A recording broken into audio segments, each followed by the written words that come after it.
Bueno, ahora sí, con mis quintos únicamente. Este video es para mis quintos nada más. Hay uno que me conoce. Estoy re contenta, chicos, de tenerlos. Bueno, este año empezó muy raro, chicos. Empezó muy raro, empezó muy atípico y vamos a tratar de hacer todo lo posible para adaptarnos a la situación. Pero me gustaría que hagamos un te lo resumo así nomás del año pasado, ¿sí? ¿Por qué? Porque ya tienen una actividad con fecha ustedes, que es la actividad integradora y disparadora de este año, ¿sí? Es una actividad que a mí me parece que es muy interesante, que creo que nos va a servir mucho para repasar lo del año pasado y para poder encarar lo que va a ser quinto año. Entonces, te lo resumo así nomás, claramente tienen que empezar por la definición de economía.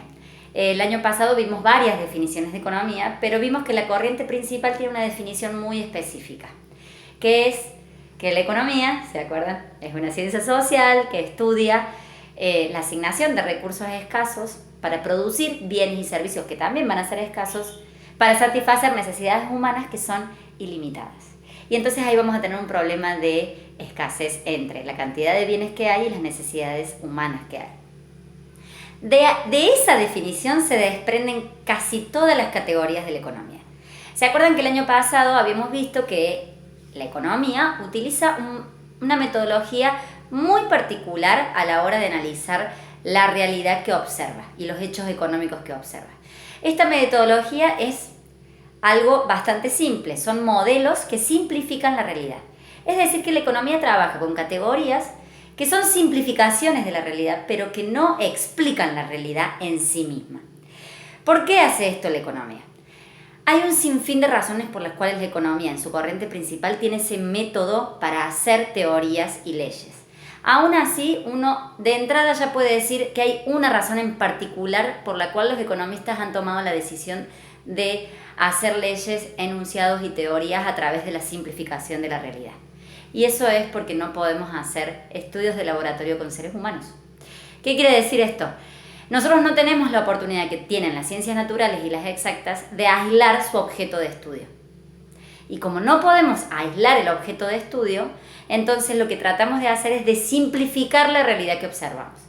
Eso significa que la economía no explica la realidad, pero sí puede ayudarnos a entender mucho de lo que pasa en la realidad.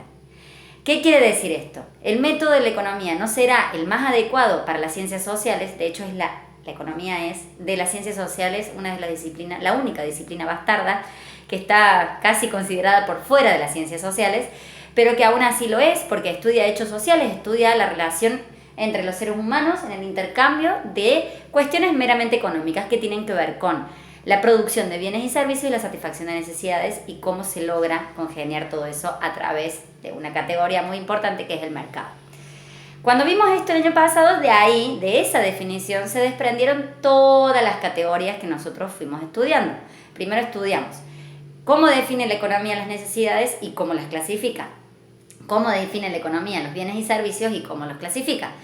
Cómo define la economía los recursos, que son los factores productivos. Acuérdense, los recursos económicos son los factores productivos una vez que ingresan al proceso productivo. ¿Se acuerdan? Entonces, los factores productivos, cómo lo definen, cómo se clasifica, y después, claramente, vimos cómo se clasifican los agentes económicos. Y habíamos dicho que había 3 agentes económicos. ¿Se acuerdan? Entonces, lo que estuvimos viendo a lo largo de todo el año fue cuáles son las categorías que utiliza la economía para hacer modelos y tratar de explicar la realidad. Que aunque esos modelos no son igual que la realidad, sí nos permiten explicar muchas cosas que pasan en la realidad. A partir de ahí vimos otros modelos que estudia la economía, que son los sistemas. ¿Se acuerdan que habíamos dicho que había 3 sistemas? El centralizado, descentralizado y mixto. Obviamente que esos sistemas son modelos y en la realidad tampoco funcionan así, pero sí nos permiten entender cuál es la diferencia entre, por ejemplo, los países nórdicos, mixtos, los países descentralizados, Estados Unidos, por ejemplo, y los países centralizados, Cuba, China, Corea del Norte, entre 3 de los 5 ejemplos que hay en el mundo. Por lo tanto, seguimos viendo modelos a lo largo de todo cuarto año hasta que llegamos a los mercados y a la clasificación de mercados, la definición de mercado y la clasificación de mercados. Vimos todas las clasificaciones de mercados, las vamos a repasar ahora en la actividad integradora. Vimos todas las clasificaciones de mercado y por último, la última unidad que vimos fue la de unidad de demanda y oferta, que quizás no muchos cursos la hayan llegado a ver, la hayan terminado de ver.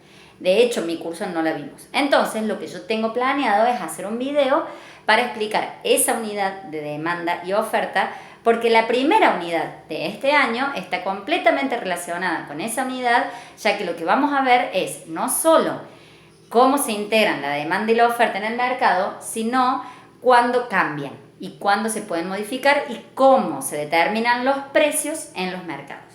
Entonces, lo primero que van a tener que hacer ustedes es ir a la actividad integradora que está abajo de este video, abrirla, leerla y responderla de forma individual. Tienen hasta el 7 de abril, a no ser que esto se demore y ustedes no puedan entrar al aula hasta pasado el martes. Si es antes del martes, tienen hasta el 7 de abril para entregarla, es individual y no les va a llevar las 4 horas o 3 horas que tienen asignada esta materia. Le va a llevar menos, es muy interesante, pero tengan en cuenta que yo me voy a fijar si hay respuestas que son muy similares entre ustedes. Así que les pido, por favor, que las hagan individualmente.